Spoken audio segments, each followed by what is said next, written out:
को लेकर है कि इस वक्त भाजपा की जो टिकट की दावेदारी को लेके अनेक उम्मीदवार मैदान में हैं, जिनमें आए दिन कभी सतीश खोला जी ऊपर है, कभी अरविंद जी का कोई कार्यक्रम है, कभी रघु यादव जी के जो लड़के हैं सज्जन, वो भी मैदान में उतर चुके हैं। उधर कापड़ीवाल जी जो भाजपा में पहले थे और विधायक भी रहे, उनके भतीजे जो मुकेश कापड़ीवास हैं, वो भी मैदान में। तो आपको क्या लगता है कि भी भाजपा है वो टिकट देगी इनको, तो कैसे देगी? क्या मेजरमेंट होगा इनका कि भारतीय जनता पार्टी इनको टिकट मतलब देने में? कौन जी, सबसे पहले तो मैं आपका ध्यान, भारतीय जनता पार्टी एक कैडर बेस पार्टी है और 1980 में भारतीय जनता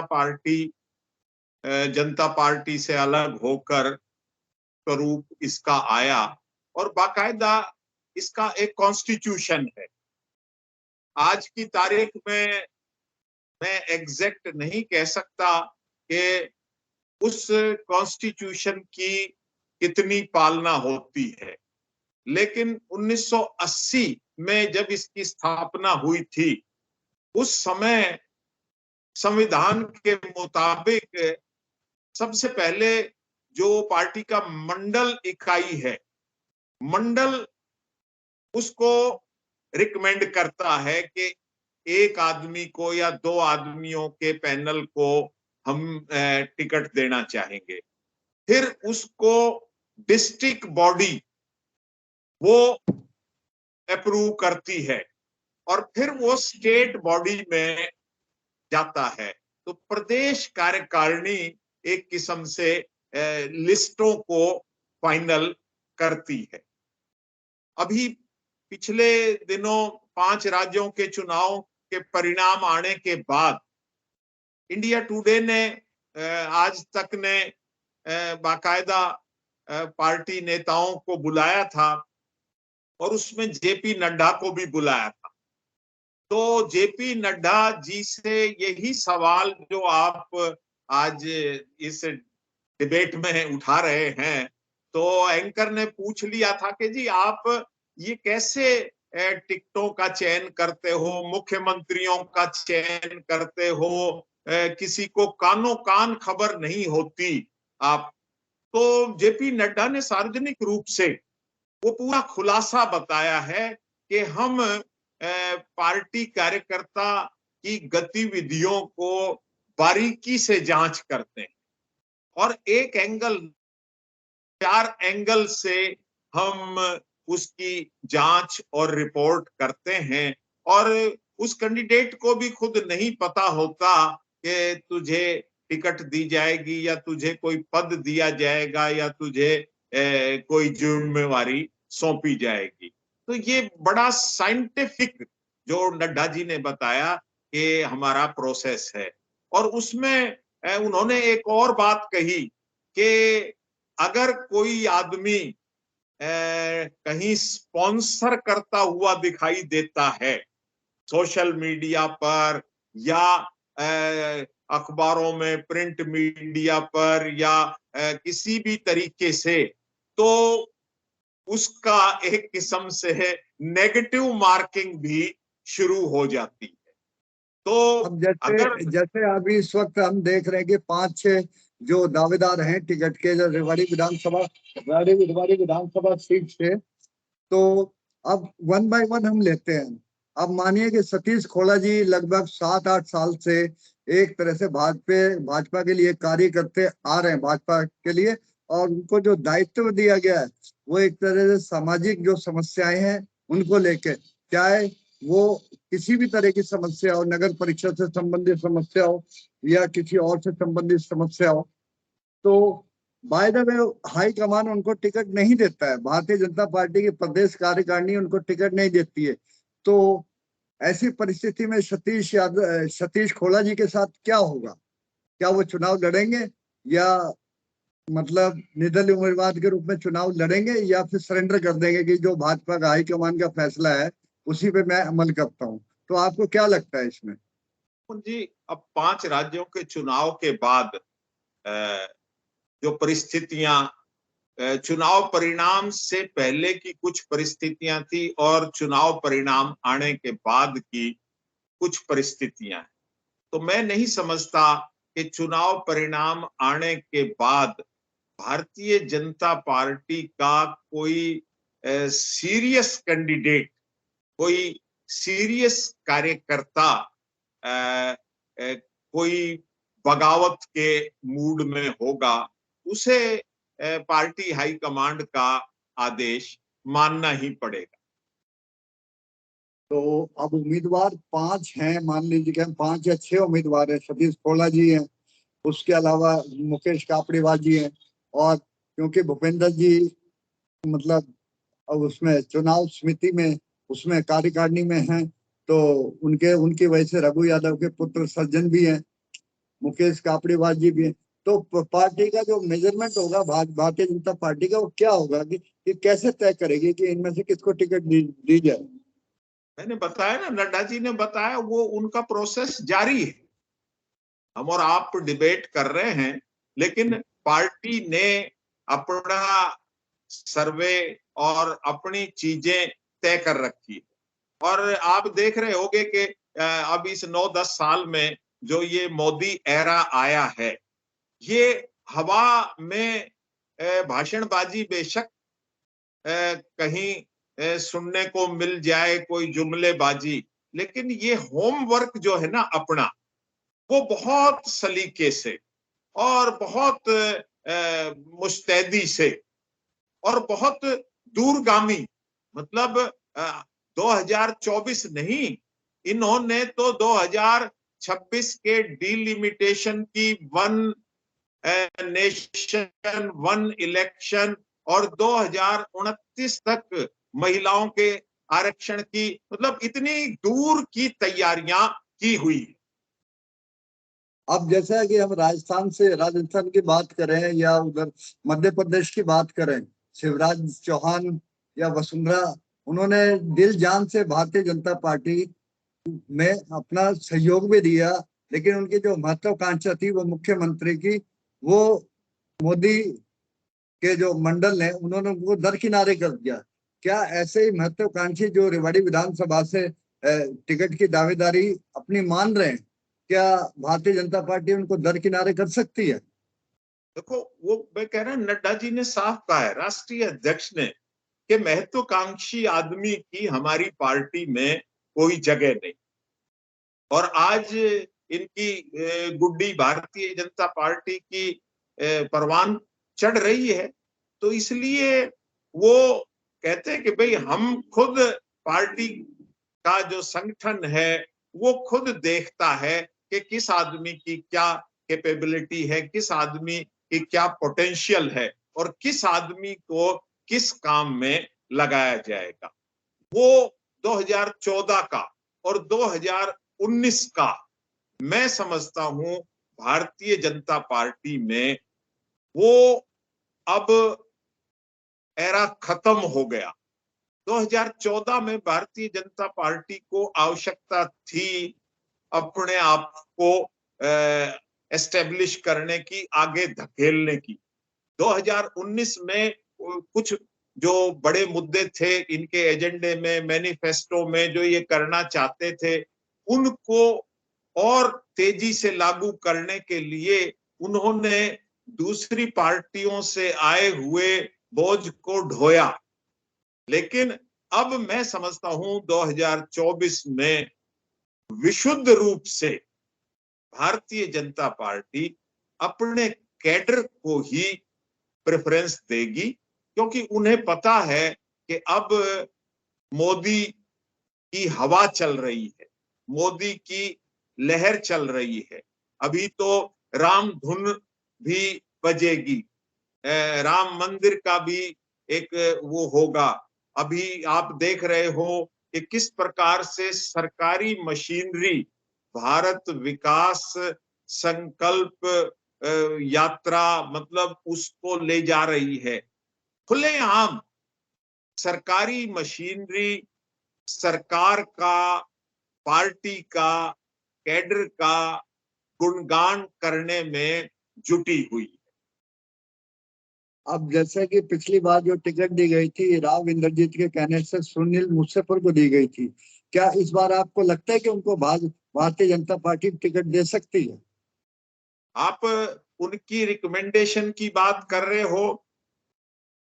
अभी राव इंद्रजीत सिंह को टिकट मिलेगी या नहीं मिलेगी, राव इंद्रजीत सिंह को कहां से खड़ा किया जाएगा, गुड़गांव से, महेंद्रगढ़, भिवानी से, कहां, अभी उनका खुद का अभी तय नहीं है, या तय है तो खुद राव इंद्रजीत सिंह को पता होगा, पार्टी हाईकमांड को पता होगा। लेकिन उनके कहने से कोई, जिस तरह से 2019 में रेवाड़ी सीट पर दी गई थी टिकट, 2024 में मुझे नहीं लगता ऐसा कुछ होने वाला।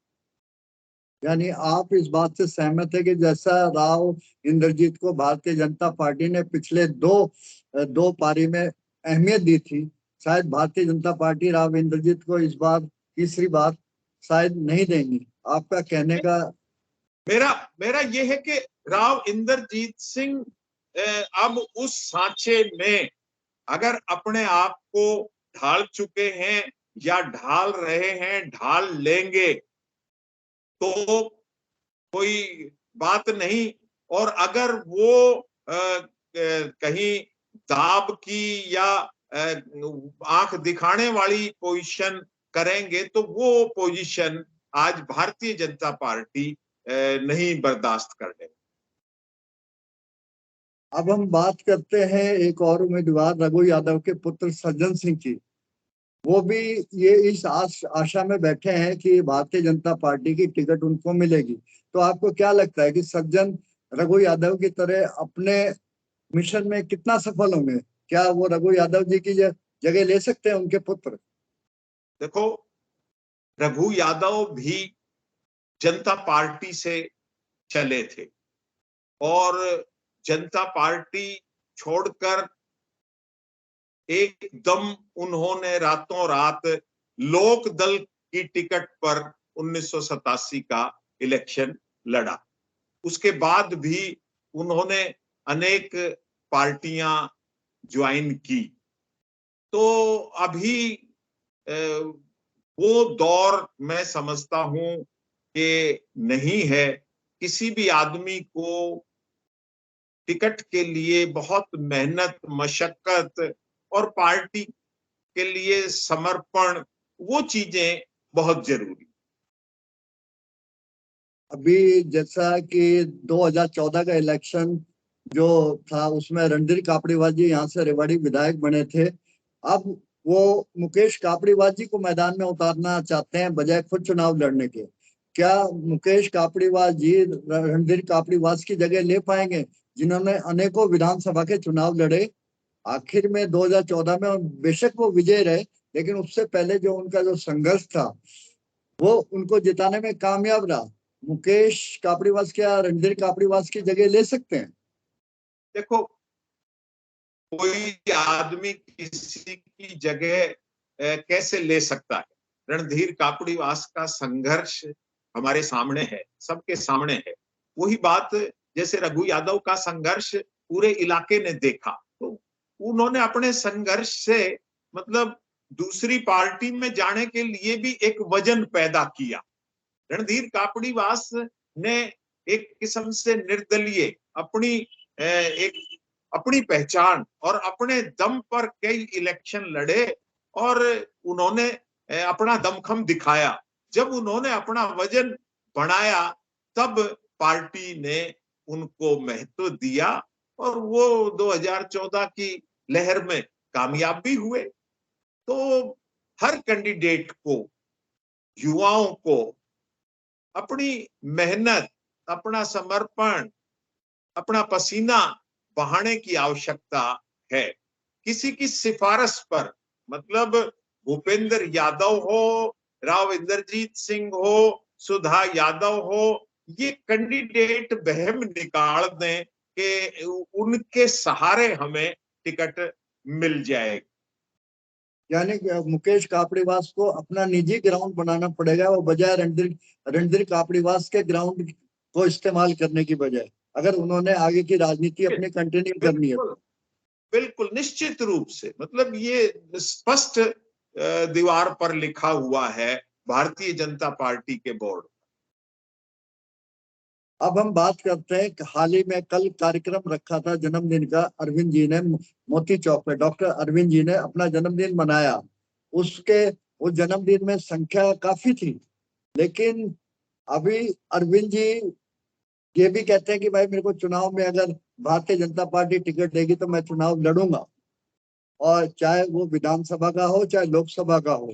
तो कल जैसा इनका कार्यक्रम था, भीड़ अच्छी थी, और एक शहर के बीचों बीच घंटेश्वर मंदिर मोती चौक पे इन्होंने कार्यक्रम करा। तो आपको क्या लगता है कि ये उनके चुनाव लड़ने का, चुनाव के लिए आगे दावेदारी का एक बहाना है? देखो डॉक्टर अरविंद यादव 2024 ही नहीं, मतलब पिछले कितने चुनावों से वो काम कर रहे हैं, और पार्टी उनको महत्वपूर्ण जिम्मेवारियां भी देती है। मतलब देश भर में चुनाव, अभी हाल ही के इन 5 राज्यों के चुनाव में भी उनकी ड्यूटी कई प्रदेशों में लगी हुई थी। तो पार्टी तय करेगी टिकट दे ना दे। तो पिछले 2-3 चुनाव में उनको टिकट नहीं दी तो, लेकिन वो अपने डटे रहे। तो ये तो पार्टी हाईकमांड ने देखना है कि कैसे किसको कहां उपयोग कर।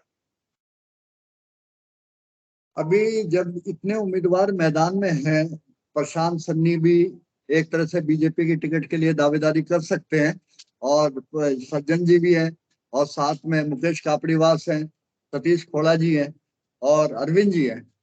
मतलब इतने उम्मीदवार अगर टिकट की दावेदारी करेंगे तो टिकट तो भारतीय जनता पार्टी को इनमें से एक को मिलनी है, और हो सकता है इनमें से ना होके किसी कोई और नया उम्मीदवार भी मैदान में आ ये सकता है। तो उस ये कही ना, परिस्थिति में हाँ ये कही आपने बात कि ये हम और आप कयास लगा रहे हैं कि ये आदमी कैंडिडेट हैं, लेकिन कोई नया चेहरा भी, ये तो पार्टी ने तय करना है।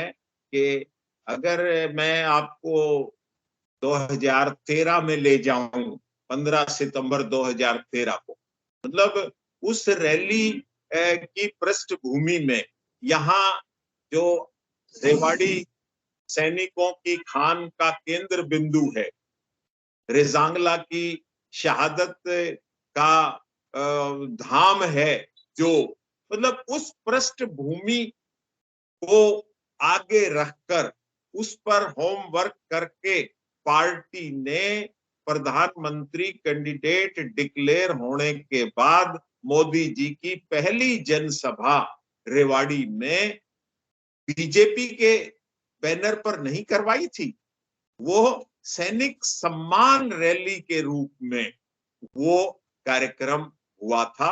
और उसमें डॉक्टर अरविंद की एक महती भूमिका रही, लेकिन जब कार्यक्रम हुआ तो डॉक्टर अरविंद मंच से कोसों दूर थे। तो मंच पर सैनिक, पूर्व सैनिक, जनरल साहब और बड़े बड़े लोग, मैंने कहा 2014 में बीजेपी को आवश्यकता थी तो अवसरवादी लोग भी बीजेपी में आए, उनको भी बीजेपी ने मौका दिया। 2019 में भी जो लगा उन्हें कि हाँ हमारे रच बस रहे हैं, प्रयास कर रहे हैं हमारी आइडियोलॉजी में, उनको कैरी ऑन भी किया, क्योंकि पार्टी को कुछ काम करवाने थे अपने एजेंडे के मुताबिक। लेकिन 2024 में मुझे नहीं लगता कि इस तरह की कोई कवायद अवसरवादियों को दी जाए। अब जैसा कि हमने फील्ड में ऑब्जर्व करा कि सज्जन सिंह भी कहते हैं कि मैं चुनाव लड़ूंगा चाहे भारतीय जनता पार्टी की टिकट मिले या ना मिले। यही कहना सतीश खोड़ा जी का भी है कि भाई भारतीय जनता पार्टी टिकट देती है तो मैं, या नहीं देती है, हर परिस्थिति में मैं चुनाव लड़ने के लिए तैयार हूँ। सुनील मूसेपुर का भी यही बयान आता है कि भाई मैंने रेवाड़ी विधानसभा से, उन्होंने हालांकि बिना भारतीय, उन्होंने अपना प्रचार भी चालू कर दिया रेवाड़ी विधानसभा क्षेत्र करके अपना प्रचार भी चालू कर रखा है एक तरह से। और इस अरविंद जी की बात पे हम सहमत है कि अगर भारतीय जनता पार्टी अरविंद को टिकट नहीं देती है तो वो किसी भी सूरत में चुनाव नहीं लड़ेंगे, वो भारतीय जनता पार्टी के दम पे लड़ेंगे, व्यक्तिगत रूप से नहीं लड़ेंगे। लेकिन जब बाकी ये चार जने हैं जो, उन्होंने तो विधानसभा का चुनाव हर हाल में लड़ना है, तो ऐसी परिस्थिति में भारतीय जनता पार्टी क्या यहाँ से अपनी सीट निकाल पाएगी रेवाड़ी विधानसभा से? देखो, मैंने आपको बताया 1980 में भारतीय जनता पार्टी बनी थी और 1982 से जितने भी चुनाव हुए हैं, मतलब पार्टी ने टिकट वितरण में कहीं ना कहीं चूक करी है हर इलेक्शन में, और उसका खामियाजा भारतीय जनता पार्टी को मिला है। रणधीर सिंह कापड़ीवास एक अपवाद है, बाकी भारतीय जनता पार्टी को रेवाड़ी से पार्टी की अपनी चॉइस और नीति की वजह से, कार्यशैली की वजह से रेवाड़ी की दिल्ली बहुत दूर रही है। इतिहास बताता है, अब भविष्य में क्या होगा ये पार्टी हाईकमांड और पार्टी की चॉइस पर निर्भर करता है कि वो किस तरीके से रेवाड़ी की टिकट का फैसला। तो आपको क्या लगता है कि चिरंजीव दोबारा से रेवाड़ी विधायक बनेंगे, या उनका एक तरह से भारतीय जनता पार्टी यहाँ से सीट निकाल सकती है आने वाले विधानसभा चुनाव में?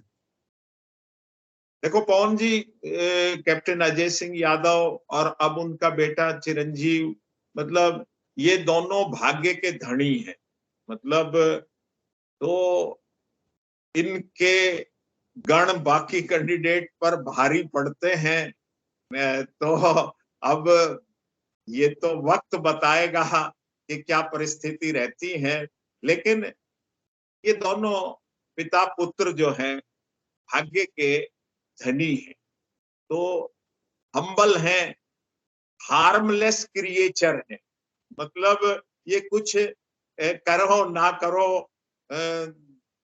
वो कोई फर्क नहीं पड़ता।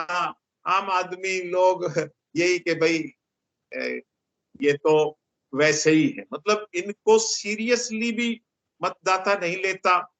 और ये एक इस डेमोक्रेसी की अजीब बात है, एक अजीब ही विडंबना है कि जो दीनहीन लगता है ना, उसको मतदाता पसंद भी कर लेता है कि यार ठीक है, इसको गरीब गुरबा है या ये तो यो ही है, वो दे देता है।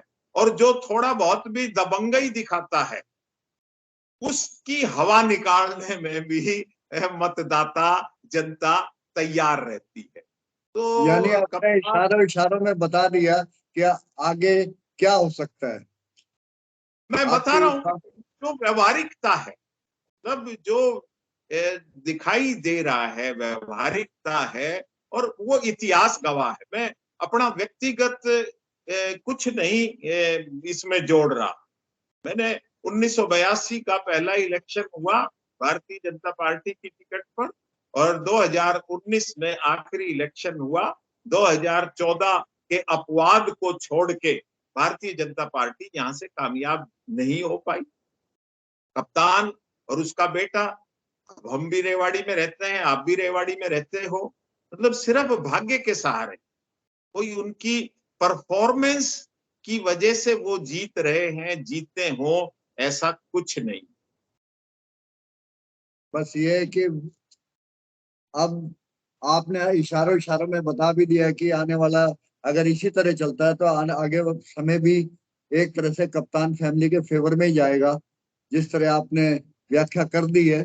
तो भारतीय जनता पार्टी के जो कार्यकर्ता हैं, जो जो टिकट के दावेदार है, क्या उनको नहीं पता कि अगर इतने उम्मीदवार मैदान में उतरेंगे जो भारतीय जनता पार्टी की टिकट की दावेदारी कर रहे हैं, तो उसका फायदा निश्चित रूप से चिरंजीव राव को मिलेगा।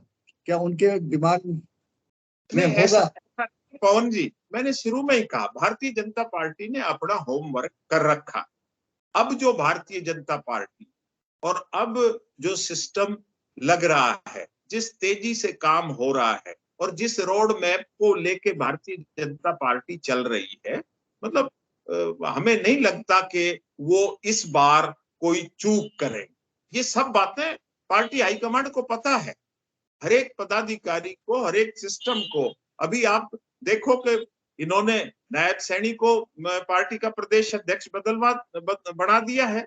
जाट और नॉन जाट की जो राजनीति है वो खुलकर कर दी। मतलब इन्होंने बैलेंस बढ़ाने की कोई कोशिश नहीं करी कि मुख्यमंत्री नॉन जाट है तो पार्टी अध्यक्ष जाट होगा, दोनों ही नॉन जाट है। तो अपने एजेंडे पर चल रही है, तो उनके एजेंडे में किस पर टोपी रखी जाएगी, किसको टिकट दी जाएगी, किस रणनीति के तहत वो चलेंगे, तो वो पार्टी हाईकमांड अपनी तैयारी में है, ऐसा आभास है हम। नरेश जी, हमारे कार्यक्रम नजर में आपका एक धन्यवाद, आने के लिए धन्यवाद। और आगे भी हम लोग इसी तरह आपसे जुड़े रहेंगे और राजनीतिक विश्लेषण का जो भी कार्यक्रम होगा उसमें आपकी भूमिका अहम रहेगी। तब तक के लिए धन्यवाद। नमस्कार, धन्यवाद।